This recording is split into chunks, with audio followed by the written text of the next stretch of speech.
They told me the crucible had broken cadets of 40 species, and that I should feel honored to be allowed to fail in it. Proctor Vesk said this without looking at me.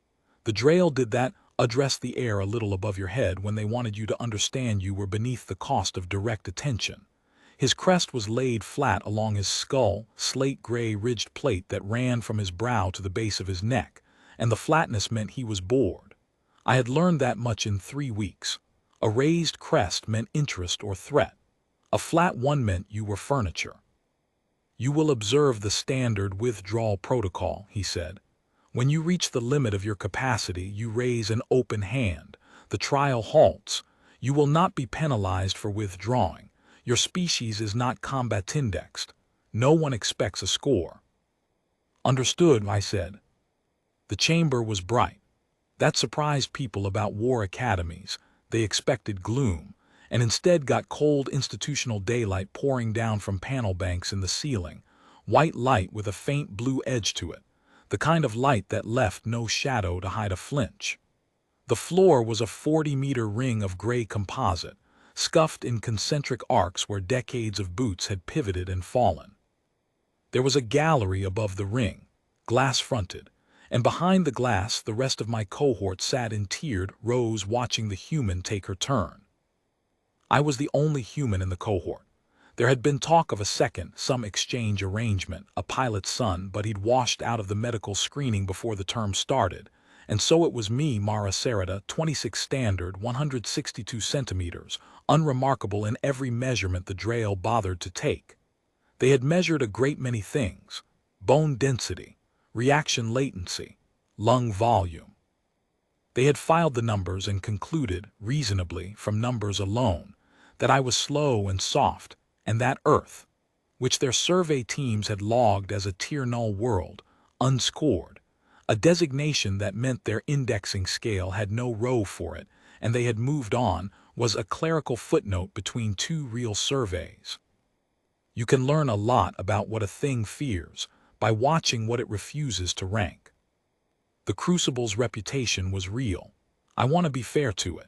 60 years of cadets, and the chamber had a wall outside it in the corridor where the broken ones were listed, not the dead.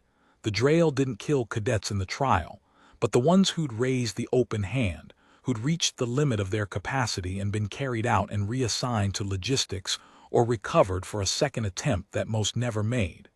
The list was long. Vesk had walked me past it on the first day slowly so I could read it. Reptilian Hesek with their pain tolerance. 4-armed Coriad scholars who thought they could solve it. A whole intake of Verta shock troopers, big as freight, every one of them on the wall. The Crucible broke them. The Drail were proud of this the way a man is proud of a dog that has bitten everyone but him. The trial has 3 phases, Vesk said. You will not reach the second. Understood, I said. He let his crest rise a half centimeter at that. Interest. He'd expected an argument, I think, and the agreement bored him in a way that itched. I'd noticed the Drail needed you to push back. The condescension was a door they held open, and they wanted you to walk through it swinging, because then they could close it on your arm. If you simply stood in the doorway and looked at them, the geometry stopped working. Take the ring, he said. I took the ring. I want to describe the Drail properly, because the whole thing turns on their bodies, and if you don't see them, you'll think I did something clever, and I didn't. I did something obvious. Cleverness is for people fighting equals. They are tall. The Proctor's champion, the first phase opponent, a combat instructor named Tarn, stood a head and a half over me, 2¼ meters of dense muscle under that slate hide. 4 fingers on each hand thick, the grip enormously strong, but the thumb sits low and short, which means their grip is a clamp, not a tool. They crush, they don't manipulate. The crest runs down the back of the skull and the spine, ridged armor plate, and it is the proudest thing about them and the most useful thing about them, because a Drail cannot turn its head past about 40 degrees without rotating the whole torso. The crest fuses the cervical column. They have superb forward and peripheral vision, and a blind cone that opens directly behind the crest line. Lo, at the base of the skull, in a wedge they have spent their entire evolutionary history never needing to protect because nothing in their world was fast enough or low enough to get there. I had watched 11 crucible trials before mine. Vesk thought he was letting me observe so I'd learn to fear it. I learned the blind cone in the first 3. Tarn came onto the ring without ceremony. His crest was high, full threat, full attention, which I noted because it meant he wasn't bored by me, which meant he'd been told something, which meant the proctor wasn't as certain as he sounded. Good. A certain opponent is careless. A briefed one is careful, and careful is slower, and slow is what I wanted. We did not bow, the Drail don't. The light tone sounded a single clean chime, and Tarn closed the distance. Here is the thing the gallery never understood, then or after. I did almost nothing for the first 90 seconds. He came in with a clamp strike, the standard Drail opening, the lead hand driving for the shoulder or the throat to establish the crush. I wasn't there.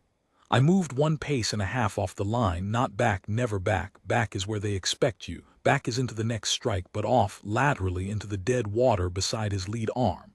He adjusted. He was fast for his mass, faster than the numbers in my file would have let him guess about me. He brought the second hand across. I let him. I gave ground in a slow, controlled drift, an arc along the inside of the ring, and I made it look like retreat. I made it look like a small, soft human backing away from a thing that was going to break her, because that was the story everyone in that room had already written, and people see the story they're holding. The gallery made a sound, not words, a low collective vibration the Drail make in the throat, the sound of an expectation being confirmed. She's running. Of course she's running. I wasn't running, I was reading.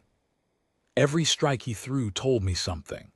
The clamp hand committed to about 80% extension before he could retract. That was the cost of the crush grip, all that power loaded forward. When he reached, his torso rotated to follow the reach, and when the torso rotated, the crest swept with it. And for a quarter second at the end of every full commit strike, the blind wedge at the base of his skull opened toward the floor on his lead side. A quarter second. Predictable. Repeating. The Drail fight in a rhythm because their bodies give them no choice, and Tarn was a textbook because he was an instructor, and instruction had sanded the variance out of him. I drifted and I counted, and I let the room believe. On the 4th full commit strike, I stopped giving ground. I want to be precise about the cost here, because the Bible of my own conscience requires it, and because I have had years to think about what I did. I did not hurt him out of anger. I was not angry. There is nothing to be angry at in a body doing what its evolution built it to do. He clamped, he committed, the crest swept, the wedge opened, and instead of drifting off the line, I stepped in, low under the lead arm, into the dead water below the blind cone, close enough that the heat came off his hide like a wall, and I put the heel of my hand into the soft seam beneath the crest where the armored plate meets the unarmored neck. Not a strike to injure, a strike to disrupt. The Drail keep a cluster of pressure baroreceptors in that seam. Their blood pressure regulation runs through it, a consequence of the crest's mass needing constant cardiovascular compensation, and a sharp percussive load there drops them. Hard, the way a man drops when his legs are kicked out, except it happens inside the skull. Tarn went to one knee. The chamber went quiet. Not silent, that came later, but the throat vibration cut off all at once, the way a room of people stops talking when something breaks that wasn't supposed to break. He got up. He was good, I'll give the trial that. He got up and he reset, and his crest was higher than before, and now there was no boredom in the room at all. The gallery was still. Vesk, above the glass, had risen from his seat. We went again. He was angry now, and angry made him faster and worse, which is the lesson the Drail had built the entire crucible to teach other species and had never once had taught to them. The trial broke cadets because cadets got angry or afraid, and anger and fear both narrow you, and a narrow fighter loses to a wide one. I stayed wide. I let him chase. He committed harder because the percussion had frightened him and frightened Drail over-rotate, and the more he over-rotated the longer that blind wedge stayed open, and I lived in it. I took the seam again, lighter this time, just enough to remind him it was there, and stepped out clean. He stopped. He stood in the center of the ring with his crest full high, and his sides heaving, and he did not come forward, because some animal arithmetic under all that training had finished its sum. And the answer was that every time he reached for me, he showed me the one place he could not defend, and he could not stop reaching, because reaching was the only thing his body knew how to do, and I was not going to stop being where the reaching sent me. The chime sounded, end of phase 1. Vesk's voice came over the chamber. It was meant to be even. It wasn't quite. Phase 1 complete. A pause that ran too long. Cadet Sarita may withdraw with full honors. Most cadets do not, that is, the trial does not customarily proceed to phase 2 for. Run it again, I said. I didn't say it to be defiant. I want that understood. I have read since the things that were written about that day, and most of them have me saying it like a challenge, jaw set, eyes burning. There was none of that. I said it the way you ask a technician to run a diagnostic a second time because the first result was incomplete. I had learned a body. I had not yet finished the trial, and an unfinished trial is just an open file, and I do not like open files. The gallery made no sound at all. They ran phase 2. Phase 2 was 2 opponents. The Drail theory was that no individual body, however trained, could hold a defensive geometry against attacks on 2 vectors, and for 40 species the theory had held, because 2 attackers force you to turn your back on one, and a back turned is a back broken. It was a sound theory. It assumed the defender's value was in not being hit. I let them hit me. Not much, not where it mattered. But I stopped treating contact as failure, because 2 Drail cannot both commit fully at the same instant. The rhythm I'd read in Tarn ran in all of them. It was skeletal, it was below training. And so at any given quarter second, one of them was loaded and the other was resetting. And the one resetting was, for that quarter second, just a large slow body in a known location with an open wedge at the base of its skull. I took the resetting one each time. A glancing clamp would land on my shoulder, my back, once across the ribs hard enough that I felt something give and breathe wrong for the rest of it. And I let it. I banked it, because the strike that lands is a strike that has committed, and a committed Drail is a Drail showing me the seam. I went through phase 2 slowly. There was no need to rush. Rushing is for people who are tired or afraid, and I was managing both by refusing to spend on either. The 2 instructors, Tarn and a second one, larger, crest scarred from some old trial of his own, wore down not because I hit them hard, but because they could not land anything that ended it, and the not ending was a kind of weight. They had trained their whole lives for opponents who broke. I did not break.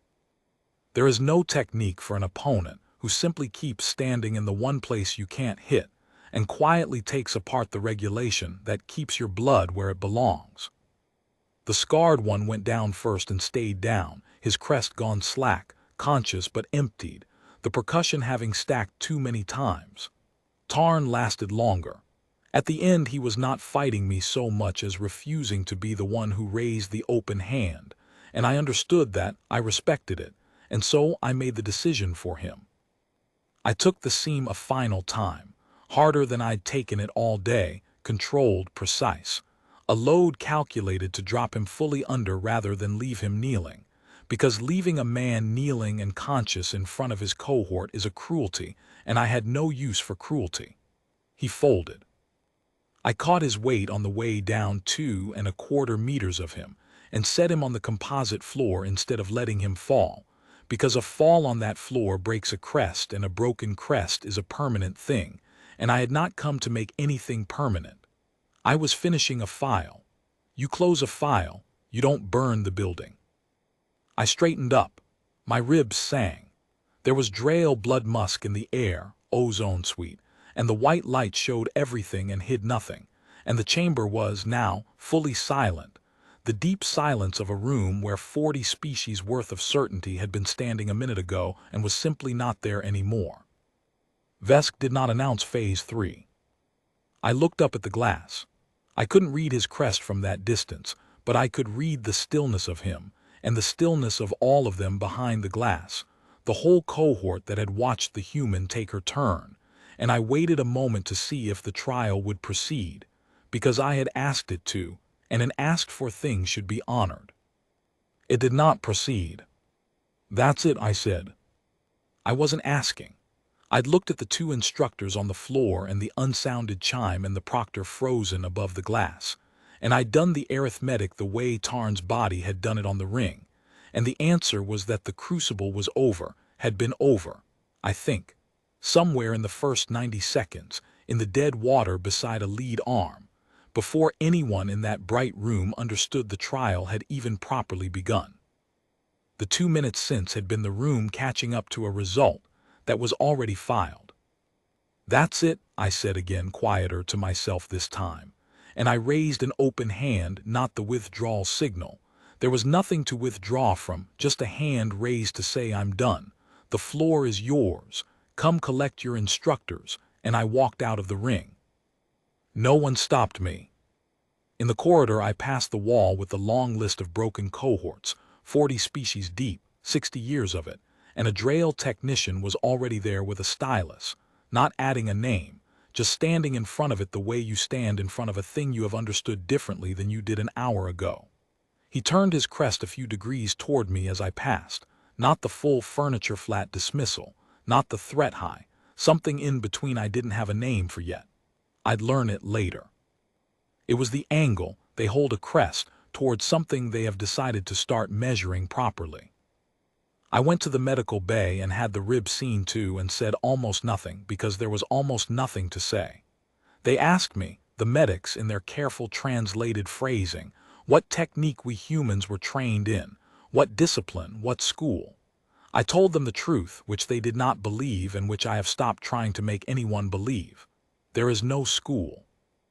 I had watched their bodies for 3 weeks and read what their bodies could not hide, and then I had stood in the one place they could not reach and waited for them to spend themselves reaching, and that is not a discipline. It is just what you do when you are smaller and slower and softer than everything around you, and you would like to keep being alive. It is the oldest thing my species knows. We were never the strongest animal in any room we evolved in. We are the one that watches and waits and is patient, and is, at the very end and very quietly, still there.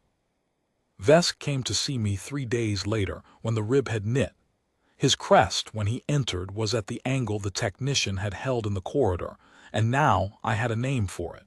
It was the angle of a thing being indexed. He did not apologize. The Drail don't, and I wouldn't have wanted it. An apology would have meant he thought the condescension had been a choice rather than an honest reading of honest numbers. It hadn't been malice.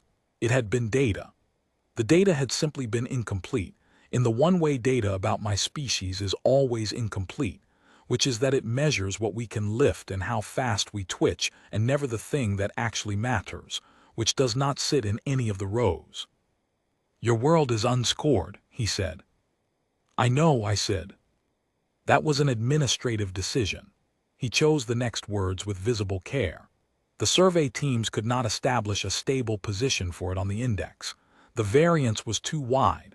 A world that produces, he paused, and his crest moved, and I understood he was choosing not to say you, that produces a range of outcomes too broad to average cannot be assigned a tier. So it was left unscored. We assumed this meant the world was beneath the scale. "It means the scale is too short," I said. Not unkindly, it was just the correct observation. He was quiet a moment. Then he said the thing I have carried with me since, the thing that told me the index had been rewritten somewhere above us, in a room I would never see, by people who had watched the recording of a small, soft creature stand in the dead water of a war for 2 minutes and decline to break. "We are extending the scale," he said. He left. The cohort treated me differently after that, not warmly. The Drail don't do warm, but with the specific attentiveness they give to a thing whose behavior they have decided they need to predict and cannot. I finished the term. I finished several more. I am told the Crucible was redesigned the following year. the two-vector theory quietly retired, and that they teach the cadets now to assume the smallest, slowest, softest thing in any room is the one to watch, which is, I suppose, the only lesson worth taking from any of it, and the one my species spent a few 100,000 years learning the hard way on a world too varied to score. I think about Tarn sometimes. I set him down gently. I want that to be the part that's remembered, more than the seam or the wedge or the rest of the mechanics, though I know it won't be. He had trained his whole life for opponents who broke, and he met one who wouldn't, and at the end the worst thing I did to him was the thing I didn't do, the load I held back, the permanence I declined, the kill that was simply there and that I closed like a file and walked away from. I have wondered whether that frightened them more than a death would have. I think it did. A death they could have indexed. They had a row for death. They had no row, on any scale they'd ever drawn, for being spared by the thing they were sure they'd broken. That was the day the scale got longer. I wasn't trying to teach them anything. I was just finishing the test, the way you finish a test, and then I went and had my rib seen to, and the light in the medical bay was the same cold, bright blue as the light over the ring, and it showed everything, and there was nothing in me it needed to hide.